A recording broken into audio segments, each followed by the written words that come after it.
When we wear our masks or face coverings, you protect me and I protect you from the spread of COVID-19.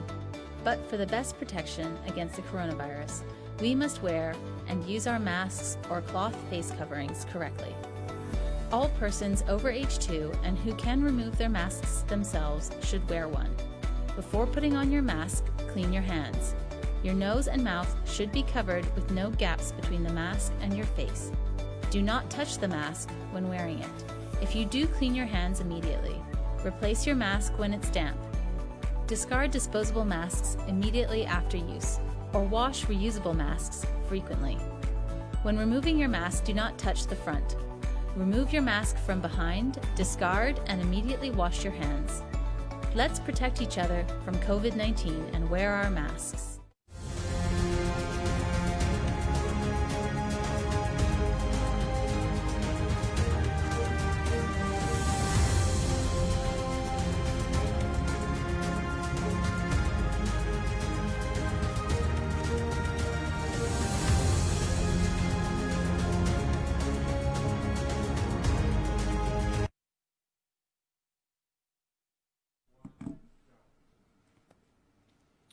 Good evening, Bermuda, and welcome to the members of the media who are gathered with us here today. I'm joined today by the Minister of Health, the Honorable Kim Wilson, who are providing an update on the latest from her ministry, in addition to additional measures which will be taken to curb any potential spread of the coronavirus outbreak. Following that, I will give an update on matters related to the measures that we must all continue to follow in order to keep our community safe, and I will also provide details of the pilot of the We Health app, which is now in the app stores. I will also detail some of the new features which will be launched by a complimentary app which was built by Bermudian students here for us. So first, we will go to the Minister of Health. Minister? Thank you, Premier. Good evening, everyone. Today there were 808 test results received by the Ministry of Health, yesterday, the 23rd of November, and 4 were positive for COVID-19. One of the new cases is classified as imported with details as follows. One resident who arrived on Delta Flight 584 from Atlanta on the 22nd of November 2020 who tested positive on their arrival tests, having not had a pre-test. The additional 3 cases are classified as local transmission with known contact, with the details as follows. One being a resident having had close contact in the same household as a case under investigation linked to the workplace, and 2 residents having had close contact in the same household as a known case linked to the same workplace. Bermuda now has 239 total confirmed positive cases, and their status is as follows. There are 25 active cases who are all under public health monitoring. None are hospitalized or in critical care. A total of 205 have fully recovered, and the total deceased remains at 9. The average age of all of our confirmed positive cases is 53 years of age, and the age range of all of our positive cases is 0 to 101. The average age of all deceased cases is 74, and the age range is 57 to 91 years. Overall, 48% of the cases were black, 45% are white, and 7% are other or unknown. The source of all cases is as follows. 115 are imported, 100 are local transmission with known contacts or sources, 21 are local transmission with an unknown contact or source, and 3 are currently under investigation. The 7-time average of our real productive number is less than 1. Bermuda's current country status is now cluster of cases. With the recent uptick in local COVID-19 cases, there have been some questions raised about what constitutes a close contact. I will try and provide some clarity around that point. When a positive case of COVID-19 is identified in the community, the Ministry of Health began a process known as contact tracing to determine who that person may have been in contact with and may have infected. A person can either be a close contact or a casual contact. A close contact means spending more than 15 minutes of face-to-face contact with a person in any setting, living in the same household or shared accommodations as an infected person, or sitting within 2 seats of an infected person in any direction on an airplane. Casual contact means spending less minutes of face-to-face contact time within 6 feet of an infected person within any setting. Being in the same room as an infected person for less than 2 hours. Being on an airplane with an infected person but not sitting near them.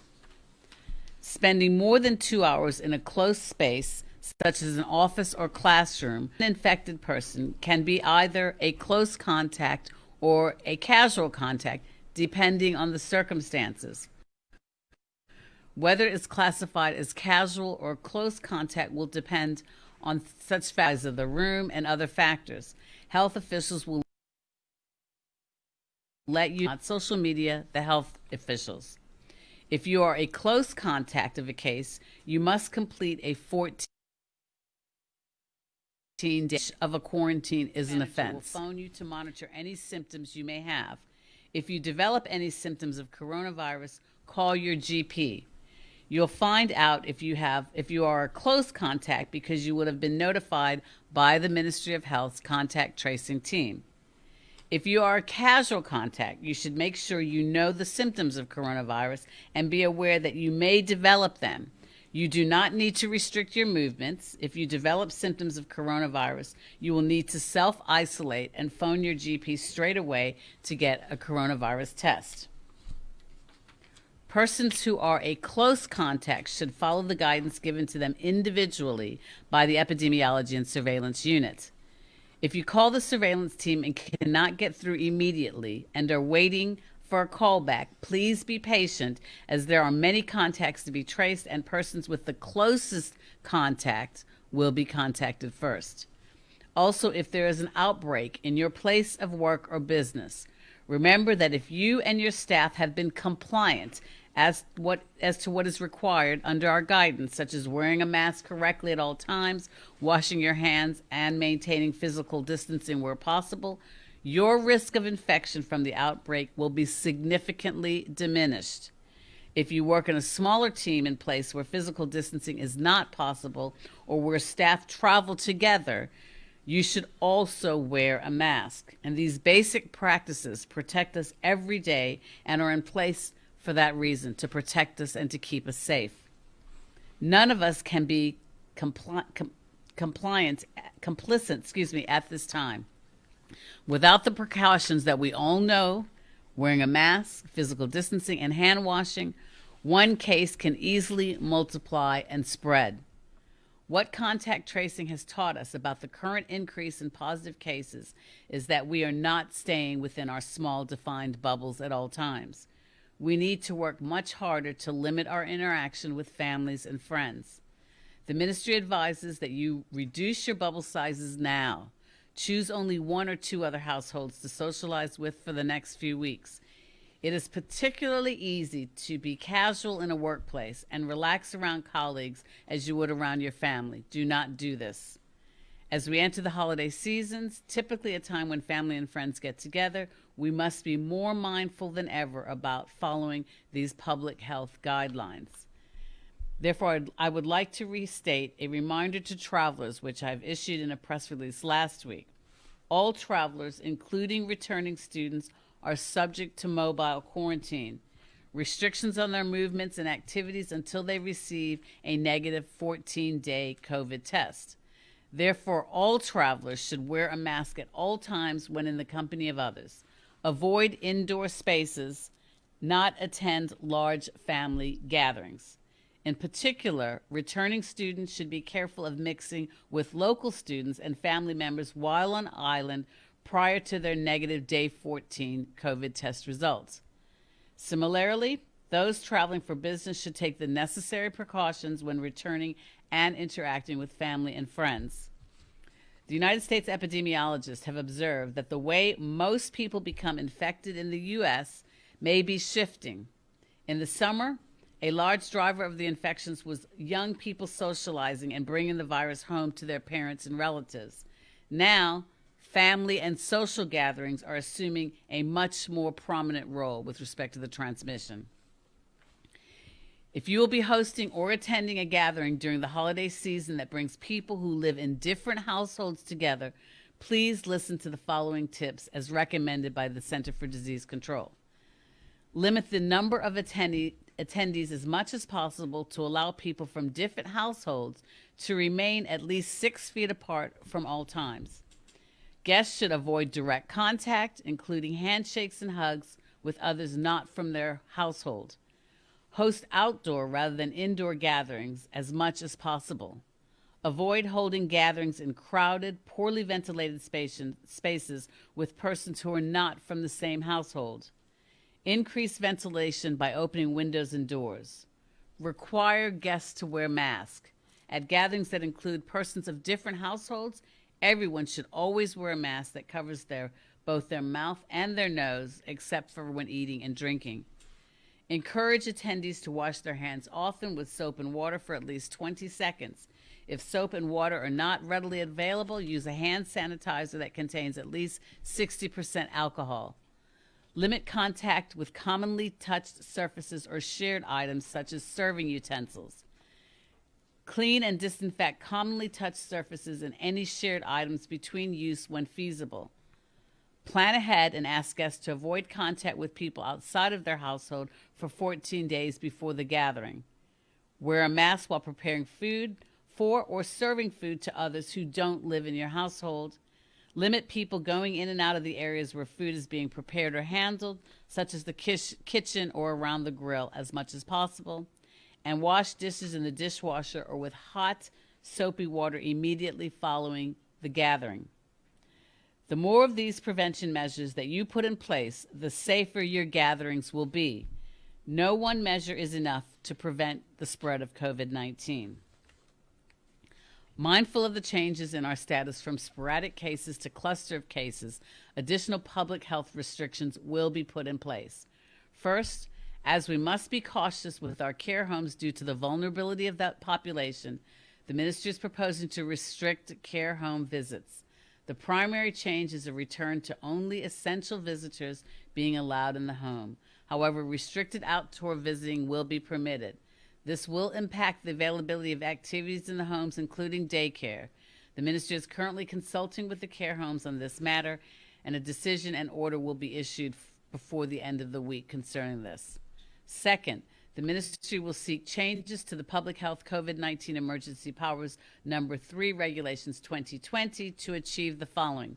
1, a reduction in large group size from 75 to 50 persons. And 2, a more comprehensive mandatory mask mandate. In closing, I would like to reemphasize the crucial importance of following the public health protocols. Wear your mask, practice physical distancing, cover your cough, stay at home if you are sick, and avoid the 3 C's, closed spaces, crowded spaces, and close contact settings. Thank you.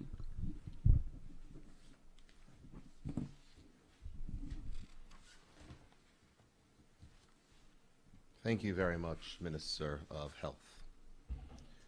And thank you for today's update and certainly yesterday's update. And thanks to the Chief Medical Officer who joined you at yesterday's press conference. Today, I will provide an overview of where we are in our ongoing fight against the coronavirus pandemic. It is my hope that Bermudians, residents, and tourists alike will hear the message and not only adjust their personal behavior, but also encourage others to do their part to ensure everyone's safety and well-being. As I have said numerous times, we have come a long way and we should be rightfully proud of what we have achieved. More so as we've gotten those results with Bermudians at the heart of the battle. Whether it's due to testing, technology, or correctly following protocols, we have been on the front lines and have been largely successful in keeping Bermudians safe. International institutions and travel bodies from across the globe have all recognized our success. So far. I say so far because while our efforts have largely been effective, we are now faced with a new challenge. As the Minister of Health has now indicated, and the last few days have made clear, we have had a small outbreak of the novel coronavirus in Bermuda, with at least 2 known clusters. We are hopeful that we have it contained, but the fact is that we cannot do it alone, and containment requires everyone's assistance, every single resident of the country. Our behavior and the decisions we take now with this threat are much more important than when we initially responded to it. Our decisions are more important because we know the virus is here. Social gatherings are permitted, our schools are open, and we are all trying to recover economically. Our response to the virus is what enabled us to remain open. But I know that now we have gotten used to living with the coronavirus, and some people are not as diligent as they once were. Let me be clear. There are reasons why we have these important public health measures in place. And the reason for our collective success is that most of us have followed them and followed them well. So when you go out and people say, oh no, I don't have to wear a mask, no one in Bermuda has COVID, it is clear that that is no longer the case. The only reason that we were able to maintain that stance is because people were following the rules, wearing masks, sanitizing their hands, keeping their distance, and doing what was necessary. Let me give an example of why these precautions are so important. For example, an infected person arrives in Bermuda, has 2 negative tests, pre-tests before arrival and an arrival test, feels fine, and they may attend a small event at someone's house. They do not follow public health rules, and because it's not comfortable and they don't feel that they are putting people at risk, they don't wear a mask, and other people around them don't wear one either. They don't keep their distance. They may share utensils, share cups. This individual doesn't have any symptoms, but during a subsequent test, they are confirmed positive. In this example, a single person has potentially exposed everyone they have been in contact with. All those persons who have now been exposed will lose the opportunity to work and will need to be quarantined. Their family will be inconvenienced, or worse, they may be exposed and may be at risk. These are how the chains of transmission work. So it is vital that we take precautions. In the example above, if the person and persons around them were following the public health advice that we may grow tired of, but which is what has gotten us to this place of feeling tired, the risk would be far reduced. The laws of the country right now require social distancing, and if you cannot maintain your distance, they require you to wear a mask. That is the law. Now, there have been some who've asked whether or not we believe that there is a gap in what it is that we have rolled out and the regime that we've been following for the past 5 months. I am confident in the regime that we put in place, but it is vital that every single person in the country act as though if everyone we are in contact with may be infected, so that we can reduce the chance of spread. Again, we do not know who may be infected in a cluster, and I'll get to in a little bit of the work that we're going to do additional surveillance in the country. But what is vital is our personal and our interpersonal interactions must assume that people with whom we are interacting with may be infected, and we have to take the precautions in that way. If there was a wide outbreak, but if we all took those precautions, all of us, the chains of transmission will be broken, and that is what is most important, to break any chain of transmission. That's why masks, that's why physical distancing, that's why hand hygiene, and most importantly, that's why staying at home when you are sick is vital. Because we know that one of the outbreaks that took place was with somebody who had symptoms and went to work. infecting others. That causes an issue, and it is something that we have to guard against. We've come too far to allow the reckless decisions to impact the country. And so today, Cabinet has agreed to tighten some of the restrictions that are in place. Thankfully, we also know much more now than we may have known in March, and we have many more tools at our disposal which allow us to follow a more targeted approach. The Minister of Health has covered some minor changes, but I want to be clear to everyone that these are just initial changes that are being implemented. There is extensive testing and contact tracing that is currently taking place.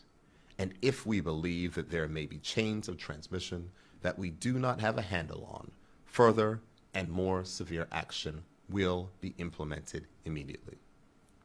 Further, as there is an outbreak, risks at certain establishments have been assessed, and bars are thought to be the largest risk vector.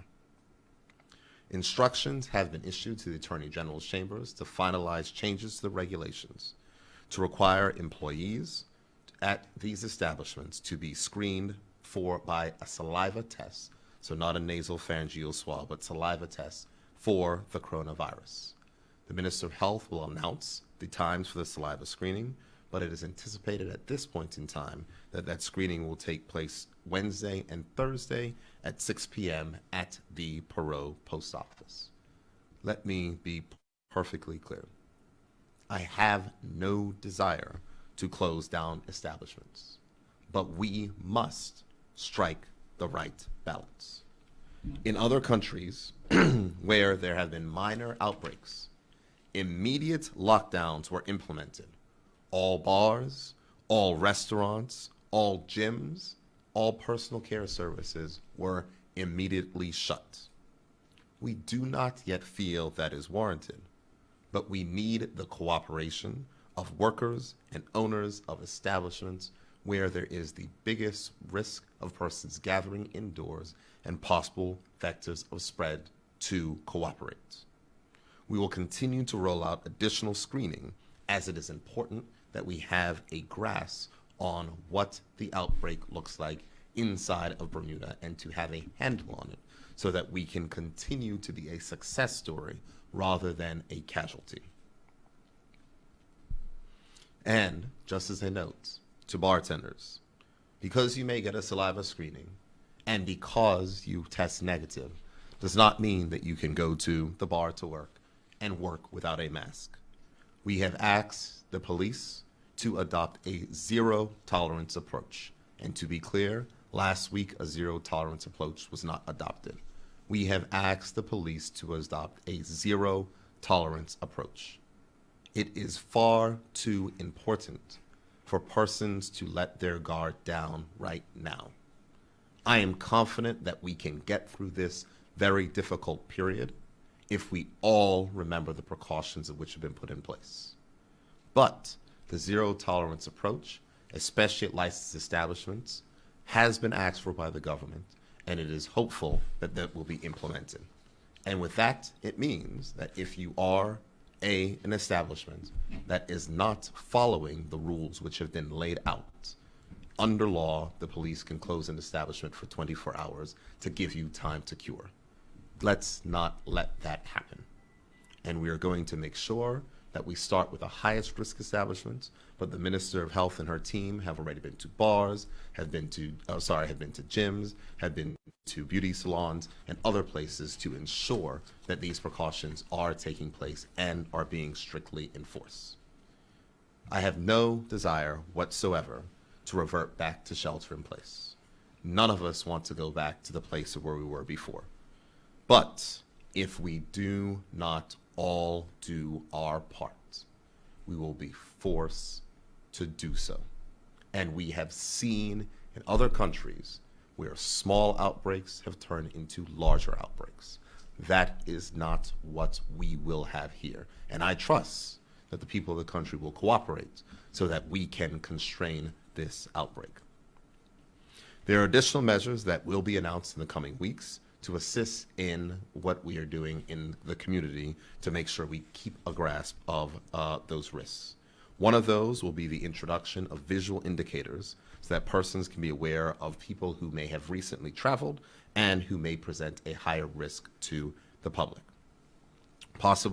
There will be possible further size and reductions in the amount of groups, and the Ministry of National Security will be far more judicious when it comes to approving large event permits. Specifically, events that will be taking place indoors will be examined far more carefully, and mostly outdoor events will be permitted. Finally, I want to reiterate the importance for all Bermudians to help to assist all of the enforcement teams.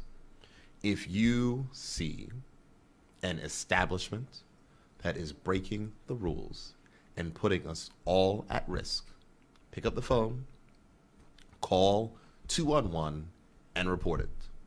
No need to send me a WhatsApp. No need to send the Minister of Health a WhatsApp. No need to put a post on Facebook. None of that. Pick up the phone, call 211, and do your part to help us be safe. And to the owners of all establishments in this country, I reiterate again, now is the time to follow the rules. Do not find yourself caught. The simplest thing that can happen is your establishment may be shut down for 24 hours. The worst thing that can happen is that you may end up being a vector, and then your business will be closed for far longer, and your employees and others will lose the chance and opportunity to work and to earn money. And none of us want that. Now is the time for us to ensure that we are all doing our part.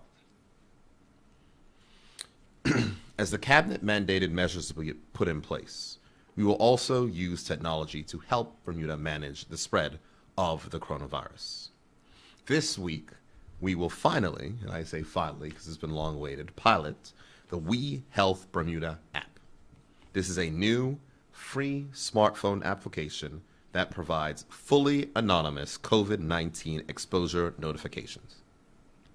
It is one of the most sophisticated apps available anywhere in the world for helping to control the spread of the coronavirus. The app leverages groundbreaking technology from Apple and Google's jointly developed exposure notification system. When paired with manual contact tracing and combined with other preventative measures, such as wearing masks and physical distancing, We Health Bermuda gives us all even greater protection from the coronavirus. The government has partnered with We Health, an international public benefit corporation that created the We Health Bermuda app, to specifically customize this app for Bermuda.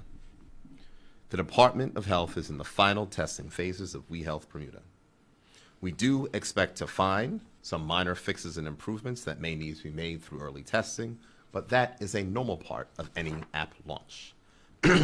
While we are in the final stages of testing the app, we welcome all Bermudians and all visitors to download it ahead of the full launch from Apple's App Store or Google Play.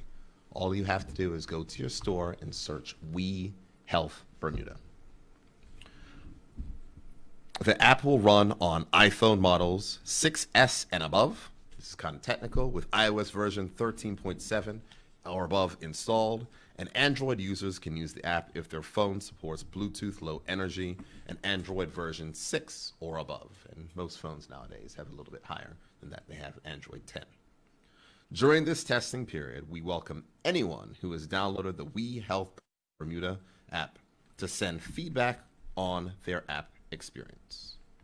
Once the app is downloaded and installed, it runs in the background, just like any other app on your smartphone. And I'm certain that you would have seen that when there are recent updates, there's this whole COVID notifications that shows up in the settings of all major smartphones. And it says that you have to install a compatible app. This is a compatible app. When phones that have We Health Bermuda installed are near each other, the app uses Bluetooth signals to determine how long and how close users were together. If a We Health Bermuda user tests positive for the coronavirus, They can privately share their diagnosis with the app.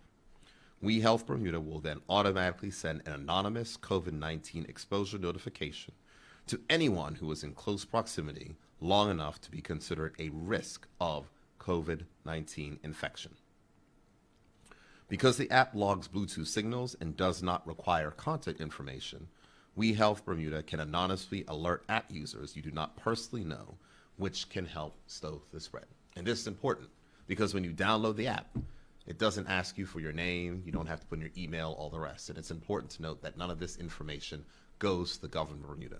It is an app that is built on a platform that was put in place to allow there to be completely anonymous exposure notifications, but to work to make sure that we can work to reduce the risk.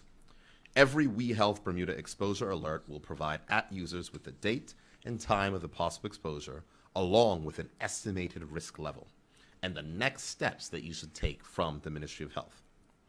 Members of the We Health team here in Bermuda met with the Privacy Commissioner, and he supports the approach and steps the government has taken to protect the privacy and the information of all those persons who have downloaded the app.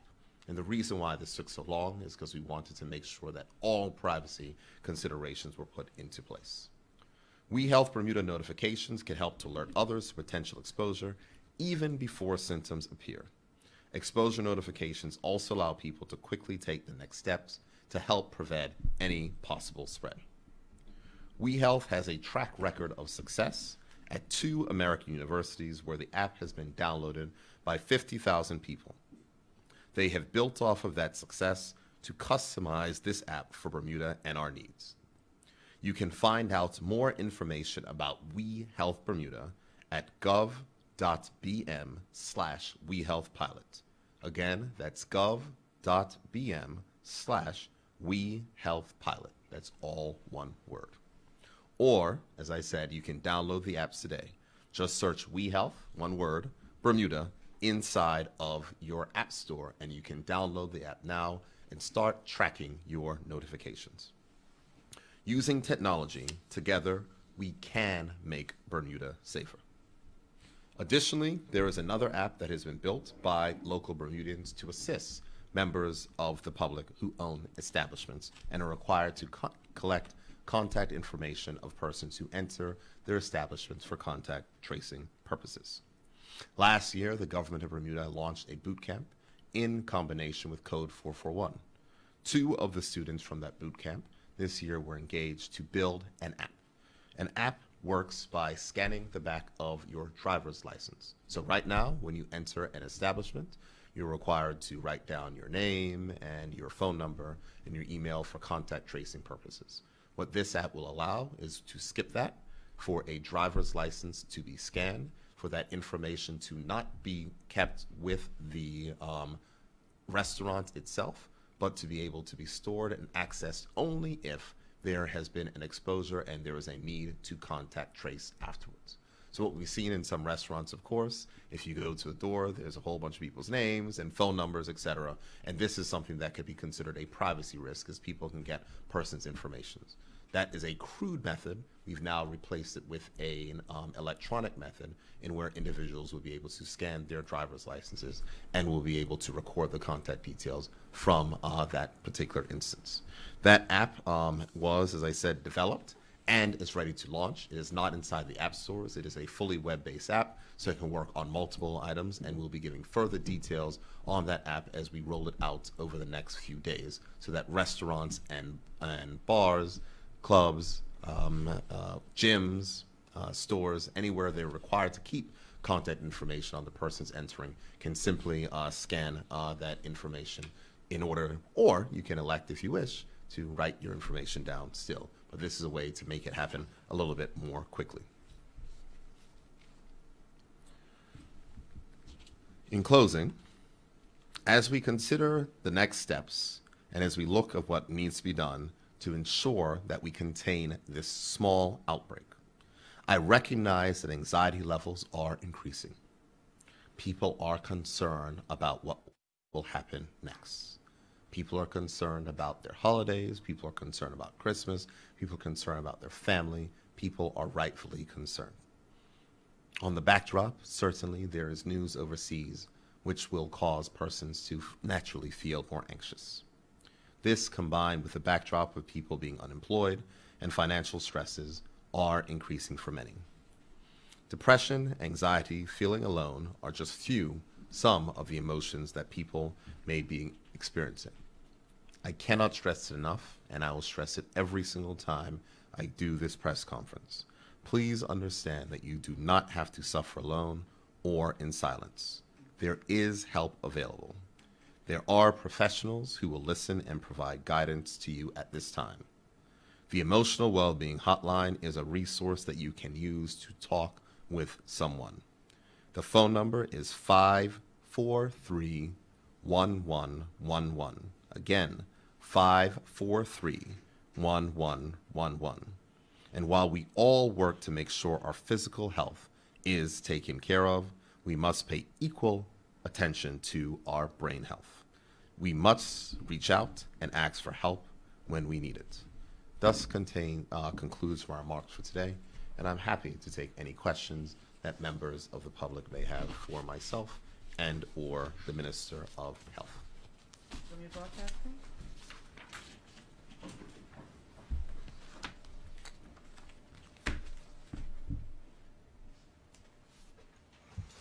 Good evening and happy belated birthday. Thank you, Don. Mr. Premier, you said last week a zero-tolerance approach was not followed. Can you please give us a few more details on what happened? I'm not going to get into specific details.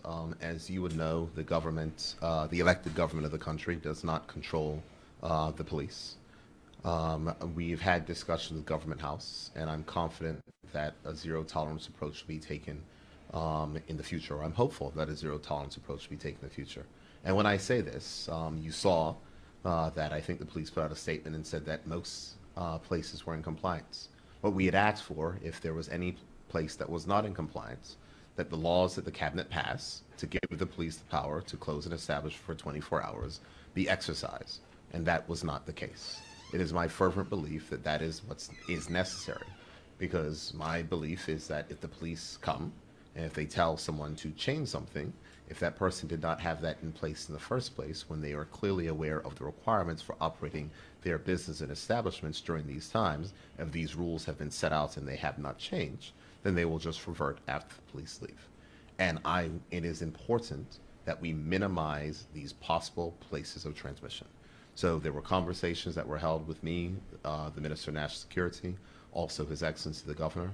I'm confident that going forward we will be in this position, and I'm hopeful that the police will understand the government's desire for them to adopt a zero-tolerance approach for licensed establishments who, under the law, they have the ability to close, who are not following the guidelines which have been clearly laid out. There is no excuse for bartenders not wearing a mask. There is no excuse for people to be crowded in a bar and not practicing physical distancing. There is no excuse. And for bars that are doing that, they have to recognize it's a risk. One person infected inside of a closed space can cause 30 people to be infected in 2 hours. Wow. One person, that's all it takes. And that's the reason why we are taking a zero-tolerance approach. We have a minor outbreak. People are worried about the word outbreak. The definition is, it's an epidemiological definition. But it can turn into something far larger. And we have no intention of getting there. That's why we all have to be responsible. I'm not out to get anyone. But if we don't all do our part, we'll be challenged. Okay. Thank you. Health Minister, can you please explain more about the mandatory mask mandate? In what situations will it be required and how will it be policed? Thank you, Don. The Cabinet, as the Premier indicated, have made some had further discussions today with respect to potential further powers to be utilized in our fight against COVID. And under the Public Health COVID-19 Emergency Powers Number 3 regs, there are requirements such as an obligation to maintain appropriate physical distancing. And we have instructed chambers to look into making amendments to the legislation to also require persons to wear a mask, certainly enclosed-in spaces and outdoors if they are unable to physically distance. But those instructions have been provided to chambers earlier today, and we await that confirmation that the regs can be amended accordingly to affect the policy decision of Cabinet. Okay, thank you. You mentioned there were 3 close contacts today. What was the age range on those 3 people? John, as we've talked about before, I don't think it's appropriate for us to identify and provide individual information about individuals because it possibly could reveal the identity of the individuals. But like in the past, you've given the age range of people who've had. Oh, the age range? Yeah, the age range From 0 to 56. for today. For Correct. Thank you. I'm sorry, I thought you meant to individualize it. But No. Health Minister, last week you said visitors can't play contact sports, visit a wedding, or eat indoors until they pass their day 8 test results. And then last night you said that workplace meetings should involve no more than 10 people. Is this a mandate or a suggestion? The workplace meetings, that is part of our guidance. We are working on further information with respect to guidance concerning the mobile quarantine and what persons can and cannot do during the period of time when they're waiting their test. You'd appreciate that this whole COVID-19 phenomenon is a moving target. No 2 days are the same. What we knew 3 weeks ago has changed. So we have to be fluid and change with those circumstances, and those are considerations that we're having on a daily basis as it relates to what further precautionary measures and mitigations we need to put in place. But we are having those conversations, and more will be revealed in the newness of time. You would have heard me indicate either yesterday or today, and I can't remember, so forgive me, that we've just received our first day 14 results. So we now are seeing that previously the majority of persons were being testing positive on arrival. We now have a first day 14 test. So as circumstances change, we need to be conscious about those and make adjustments accordingly. Okay. What's the difference between a workplace meeting and a gathering? Because the rules allow for a gathering of, well, you said tonight they're being reduced from 75. And where can we find this information written down for people to follow on the website? There is quite a lot of guidance. The workplace guidance is on the website. So there's a specific guidance document entitled Workplace. With respect to the large group prohibition under Section 4, it relates to an assembly of not less than, and it will be 50 persons in any public or private place. But there are quite a lot of details concerning the workplace guidance on the website. Okay. And just one thing, Don, as the Minister of Finance has said, that was our first day 14 test, but I know what happens. Twitter blows up and everyone goes crazy saying someone was running around the country for 14 days spreading the virus. I just want to make sure we clarify that. That individual who was tested on their day 14 test who was positive was quarantined for a significant amount of time as they were traveling with someone who was previously confirmed, it was a close contact with someone who's previously confirmed as positive. So they were in quarantine. So they did test positive the day 14 test, but it's not that they were running around between day 7 and 14, as some people may believe. Okay, thank you for that clarification. Health Minister, yesterday you made the plea for schools to make sure students were adhering to their classroom bubbles as well tonight, in other situations like the playground. Yet we see the minibuses packed with students with no social distancing, with children mixing from different classrooms, and they are seated next to each other in a closed space for periods of 15 minutes or more. Mm-hmm. Why is this allowed? That is an extremely unfortunate circumstance. I'm glad that you've raised that with me so that I can certainly speak to the Minister of Transport concerning that.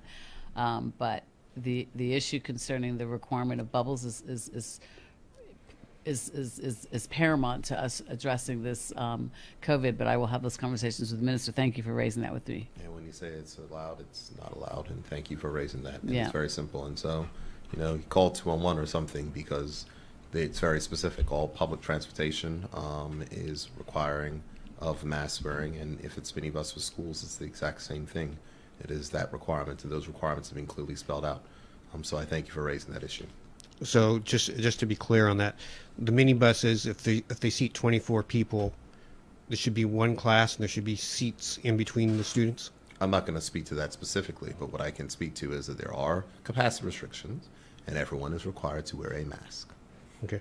And my last question, do we track and maintain contact with recovered patients to see how they are progressing over the long term? And if so, have there been any local cases of post-acute COVID syndrome?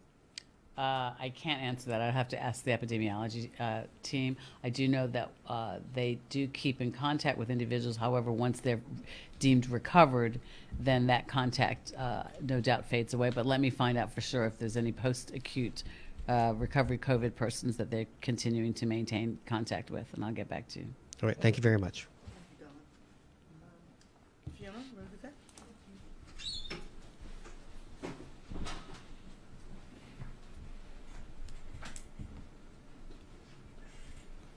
Here, I know yours, right?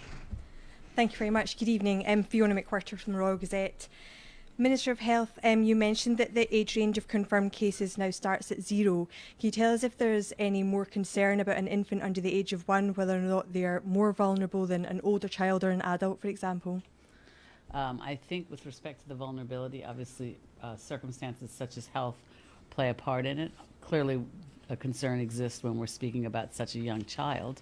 However, I think the more important factor that needs to be emphasized concerning that case, Fiona, is the fact that, again, we as adults have a responsibility also to ensure that we are adhering to the public health guidelines, and that, again, wearing the mask, washing our hands, maintaining physical distancing, and the like.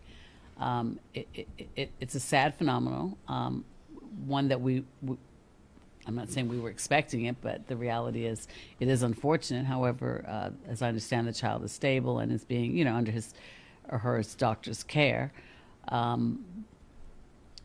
But again, the message to us as adults are to ensure that we take the necessary precautions that public health are advising. Thank you very much. The minister is being very kind. I'm going to be a little bit less kind.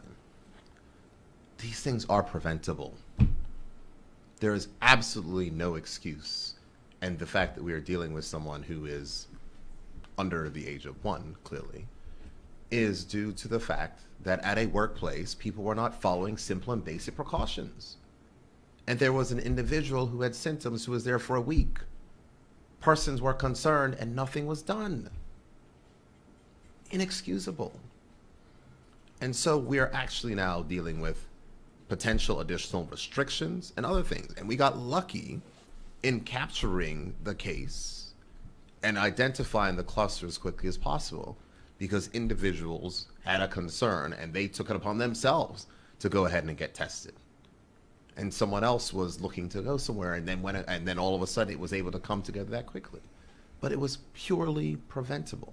And so the message is to all persons, I'm not telling everyone to immediately revert to work from home. I'm not telling everyone to lock themselves inside. We have precautions which have been laid out that have worked for us, and we must continue to follow and enforce those. And don't be silly like people saying, oh, it's just the common cold. You don't know, but we have testing that is available. Go ahead and take advantage of it. And if you are not feel well, stay the hell home. And don't go coughing. It doesn't make sense. And I'm upset, Fiona, and I'm upset because this is completely and absolutely preventable, and it is inexcusable for this particular workplace for that to have happened. Completely inexcusable. If there's one place where they should have known what the rules are, it's that place. Thank you very much. I don't know, obviously, which workplace you're talking about, but we have mentioned tonight, we've talked about bars, we've talked about salons and gyms, etc. In terms of offices, is there any way for maybe it's health teams or the police to monitor and enforce the guidance there? We're hearing about people coming in from abroad who are perhaps attending meetings without having had a day 4 test, which I guess would go against what you're talking about with regard to the mobile quarantine. What enforcement or monitoring can happen in those circumstances? Well, the enforcement can be done from the management. They have a responsibility to ensure that their staff members have proper health and safety guidelines. And so the management themselves are required to ensure that the workplace guidance that's issued by public health is adhered to. So it effectively is the management. Now, if there's obviously persons that are employed and they feel that the management isn't necessarily following the guidelines or encouraging them to be followed, we strongly suggest that they call 211. It's anonymous. They can make a call and indicate that this is their observations with respect to their workplace. The biggest infractions that we are observing are with respect to the bars and the restaurants. So insofar as enforcement, that would be our desire, is with respect to increasing enforcement for those things, because those are hubs for potential transmission, because when people are consuming alcohol, they lose inhibitions, they become more friendly, close contact, et cetera, et cetera. So those are the areas of more concern as opposed to the workplace, and we would like more enforcement action surrounding those. I don't want to give all these places a bad name, and I know that I heard from a few persons over the weekend who were upset with the level, I would say, of harassment that may have been coming from the police, and so we've encouraged them to make sure they are fair, as many establishments in the back of town as the front of town, and equal application across the board. But I also, at the same points in time that we note the places where there's the most risk, I also want to thank the responsible restaurateurs, the responsible barkeepers, the responsible gym owners, the responsible personal care service provider, who by and large are doing the right thing. And so I don't want it to seem as though if everyone in the country is just, not doing what they should be doing. A vast majority are. It's just that less now are doing it than there were before. And right now, with this outbreak, we need full and total compliance to make sure that we snuff out any reoccurrence of this virus inside of our community. Thank you very much. Can you maybe also tell us a little bit about the difference perhaps between schools and workplaces? We've obviously seen that some classes have had to be, or some year groups even, have had to be quarantined, and that families have been affected by that as well. They've had to join that quarantine.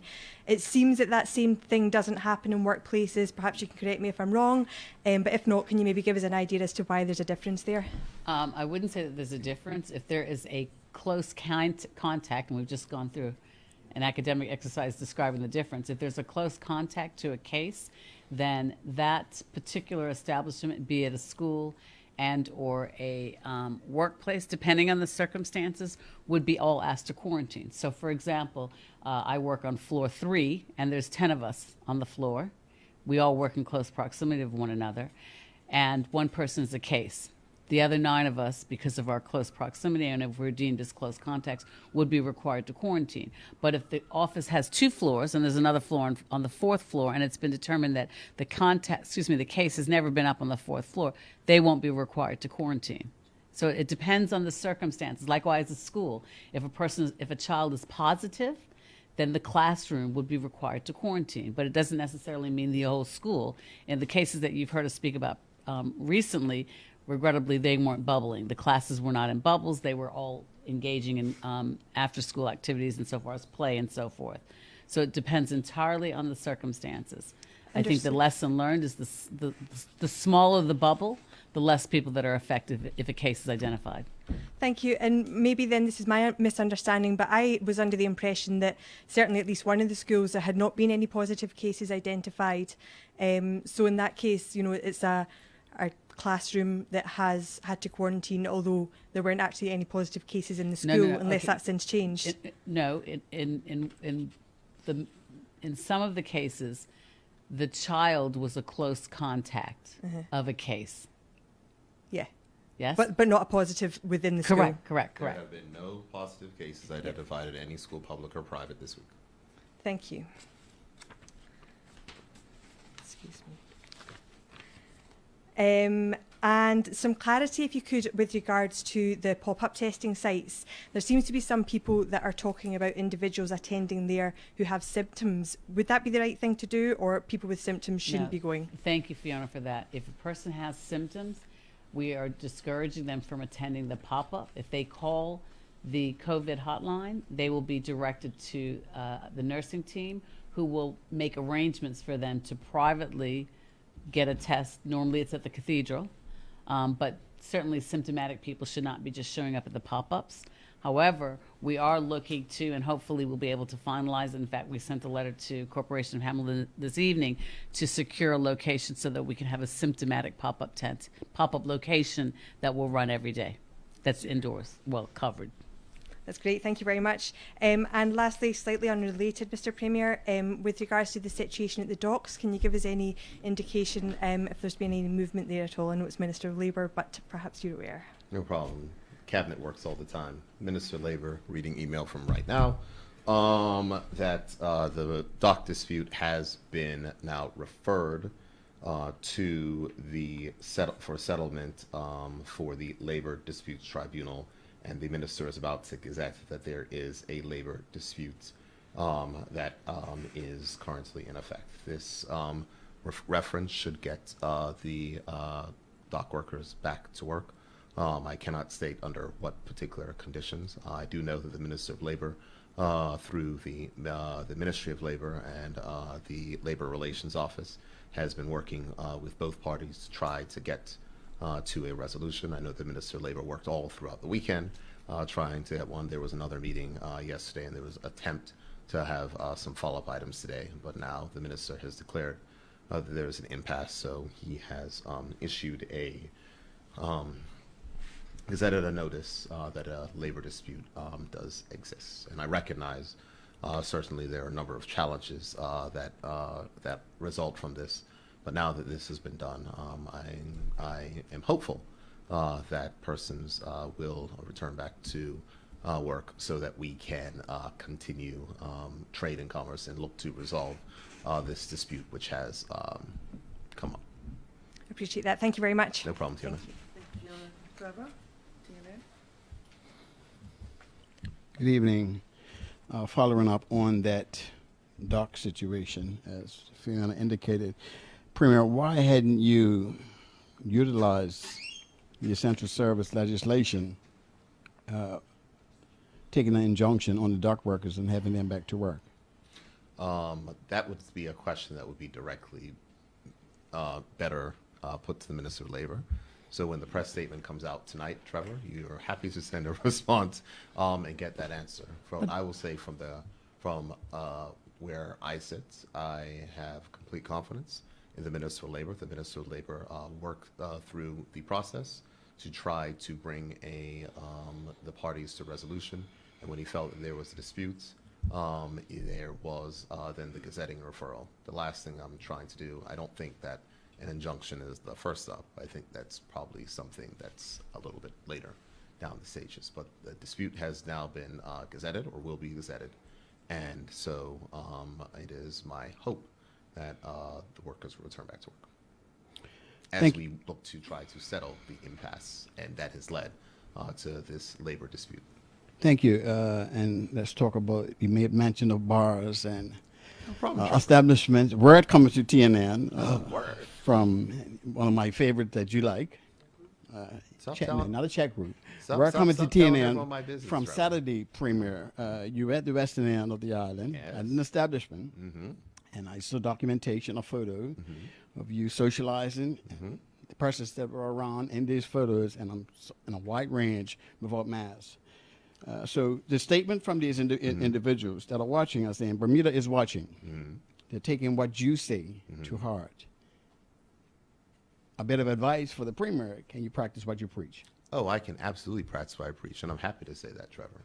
What I can say is that all persons inside this staff, I was actually very impressed with how well Woody's was following the guidance. I thought that there may have been a little bit difference, but they had windows open. The place was properly well ventilated. Hand sanitizer, signing at the door. There was no person standing and congregating. Persons who were sitting at the bar were and drinking, because you can't drink through a mask yet, or doing things. And the bartender was masked at all times. That was in the indoor space, where there were only about 15 persons there. In the outdoor space, the bartender was still wearing a mask. And persons who were seated, there were no people standing around. So I would say they did a very good job. And every time I got up to go anywhere, Trevor, I wore my mask, lest the Minister of Health come after me or someone send you a picture from TNN. I just know that they're watching. Yes, sir. Trevor, there's one thing that I know in this job, that people watch me all day, every Yes, day. sir. It's okay. Yes, I'm sir. used to it. A question for the Health Minister. Minister, what are your plans on doing, what are you considering doing for the school kids that are frequent in the Washington Mall area in clusters, not wearing masks correctly, rather than just going home from school? Insofar as that particular situation, because I've observed it myself, I would employ parents to exercise some level of responsibility over their children, to encourage them also to wear masks and to physically distance. These public health guidelines are for everyone. Children are not immune to COVID. And that the parents can also assist us with the messaging of reminding their children what their public health obligations are, particularly as it is a safety issue for the children. And what we would not like to see is a situation where there is a child that has transmitted the virus and then they take it home to parents or elderly grandparents who also live in the same household. So any children that are watching, that probably are not, but I would certainly hope that the parents will encourage their children to abide by the public health guidelines. Again, children are not immune. Another question that came to me was that personnel at the airport are given different instructions to those visiting. So I'll give you a case in point. One individual that I knew very well came in on a Monday, and I saw him in a location on a Tuesday. And my question was, "Are you back on island?"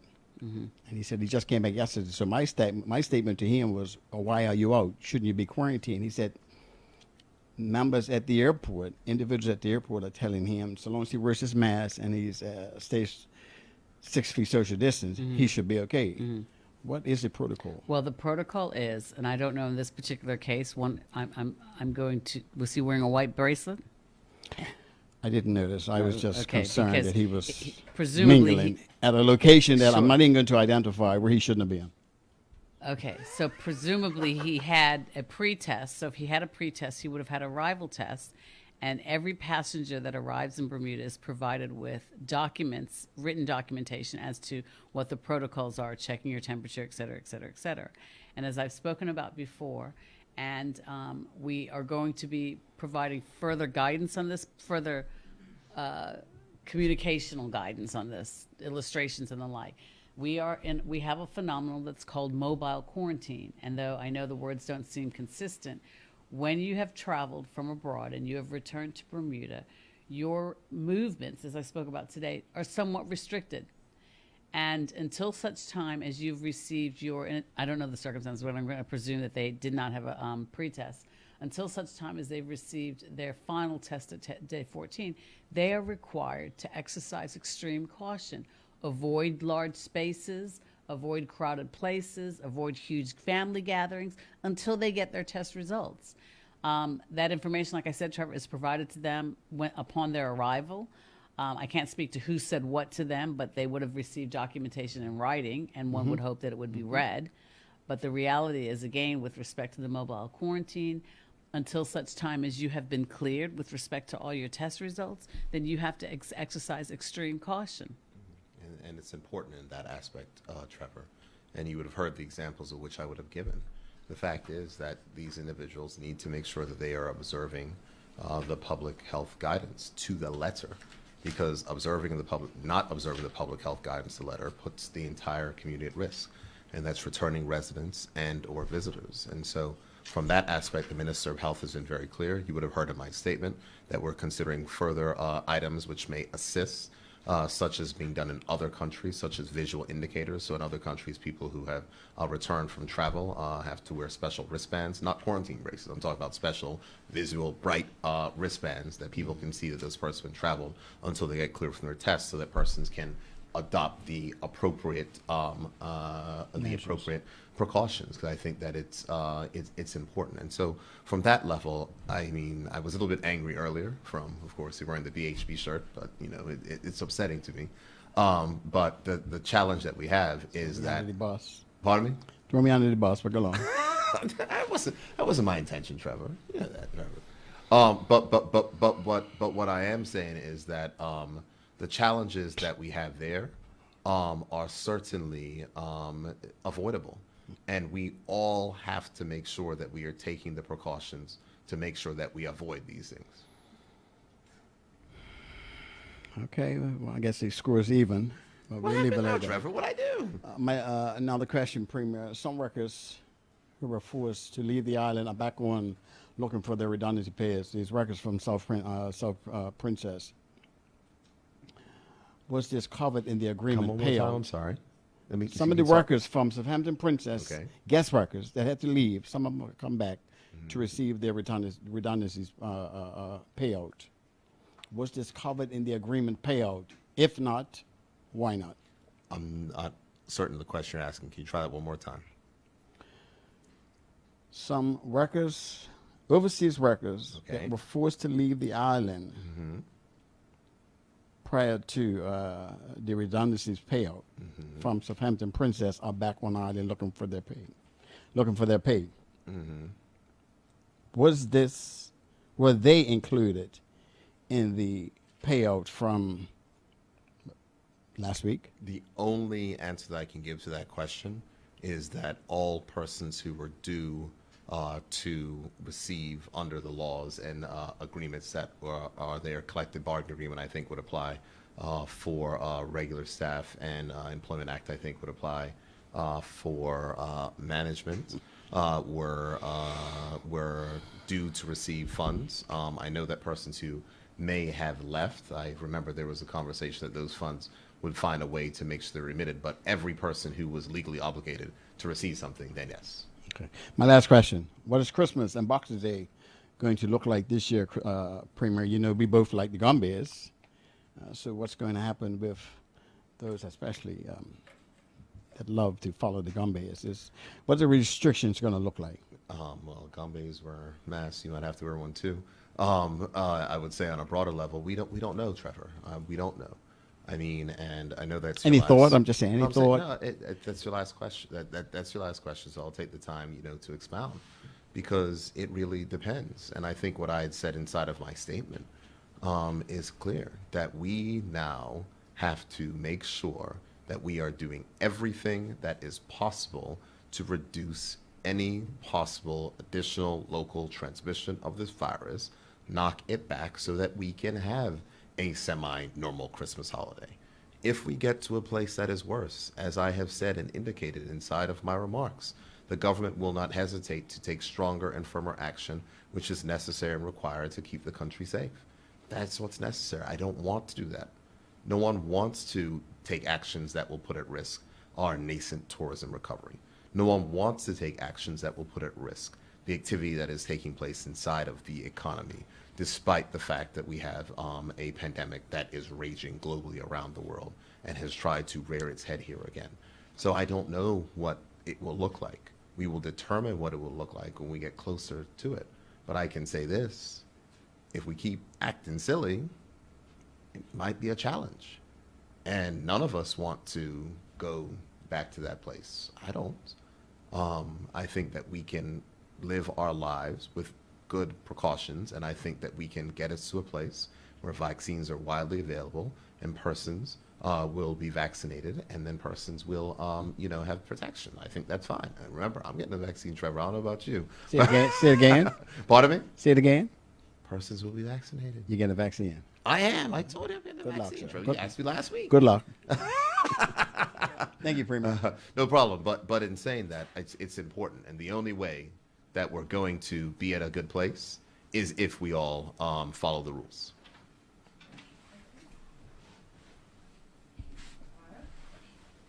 Evening, everyone.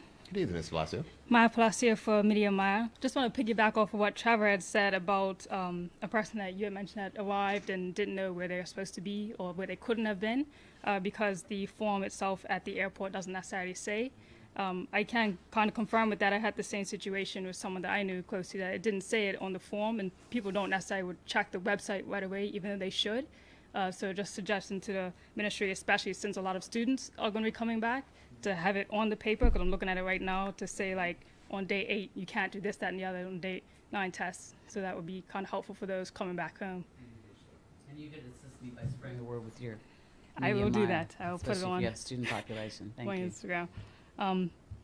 First question here, and excuse me if you already answered it, but without the risk of identifying anybody, can you confirm whether or not any of the positive cases that you mentioned yesterday and tonight were teachers? I cannot. My second being, I cannot because I'm unable to. I don't know. No. but you don't know if any of them were teachers? No. Okay. Based surprise you, but we really don't actually know who the positive cases are. Okay, and because I mentioned Primo on the 22nd, you had tweeted like no school students, public or private, tested positive. Oh, I know that no students had Yeah. tested public or private, and I had But- made the specific ask to find out. And so the minister and I don't get that specific information. The epidemiologists have that information, and then we can ask the questions, they can revert. But they jealously guard the privacy of individuals. For obvious reasons, because it's public health information. Thank And you. certainly people, it's clearly obvious, yeah. Yeah, thank you. My next question would be the restrictions that you had mentioned, specifically the one pertaining to 75 persons going down to 50. When would that restriction be put into place? We instructed chambers tonight. It is a regulation, so as soon as they can complete the drafting. Okay. And for persons who may have already had confirmed events for 75 people, what would their next steps be? Would that still be confirmed for them, or would they have to reconnect back with whoever? They would probably have to go back to national security with respect to that, because once the law is, once there's amendments to it, those are circumstances that they should speak to directly to national security about as to whether or not they'll be imposing this or effectively grandfathering it in, but only national security could speak best to that. What I can speak to, that all the large event applications which have been given all state that if public health conditions change, that those things are subject to revocation and adjustment, and that has been issued in all of the large event guidelines. And so what the advice, a few people had contacted me, and my advice is that now is not the time for large events. It's not, and we're going to be making sure that that is made clear, especially things, I know it's really difficult in the Bermuda winter to have things outdoors, but outdoor events are far less risk than indoor events. Indoor events right now will be, I'm certain that the Minister of National Security will take a far closer look and more scrutiny on those applications. All right, thank you. Mike, can I just add something, please? Sure. Somebody actually just sent me a copy of the information that's presented at the airport. And I see what you're saying with respect to release from quarantine, but remember what I've been saying, it's called a mobile quarantine. So the reality is that you are under mobile quarantine, required to limit your movement, and that's principally for your safety and the safety of your loved ones.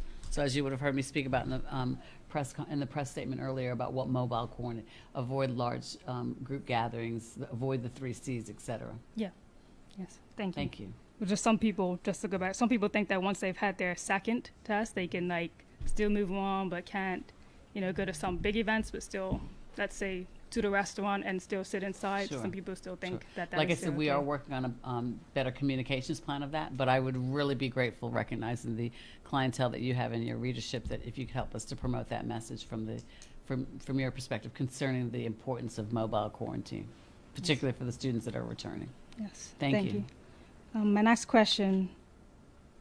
So my next question was about the website, actually, gov.bm. When I checked it before this press conference tonight, and you had mentioned that the pre-departure test was now going to be moved to 5 days instead of 7, and that still hasn't been updated on the Because we haven't had the website? law yet. Those regulations. Okay. When we change the regulations, we have to do it lawfully. So we instruct chambers. When we made the announcement the other day, that was to give everybody a heads up that this law was coming.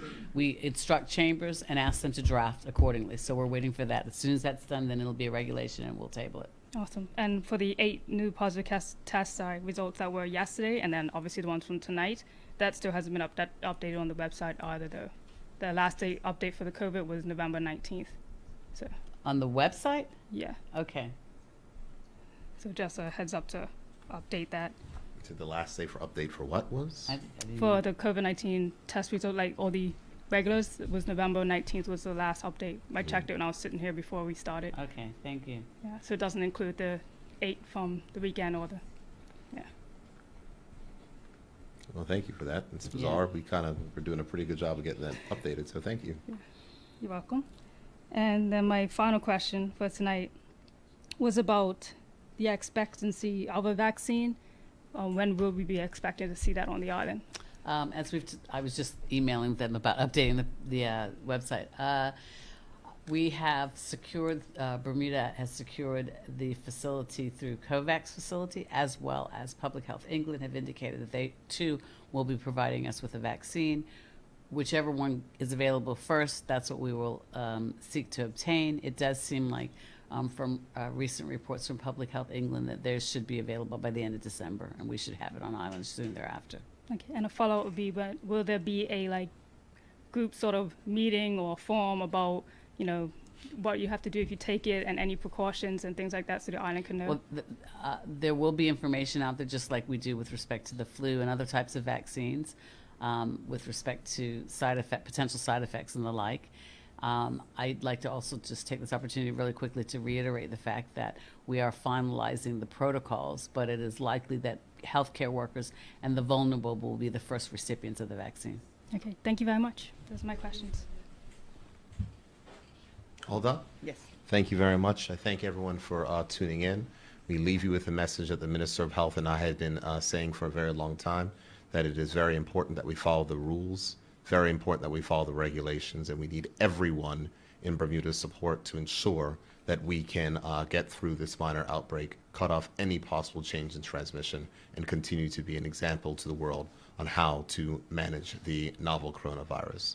There's a little bit of time to go before there may be some relief, but I sincerely hope that we can all work together as we have so well since this pandemic has begun. So with that, I would like to say thank you all, Bermuda, and good evening.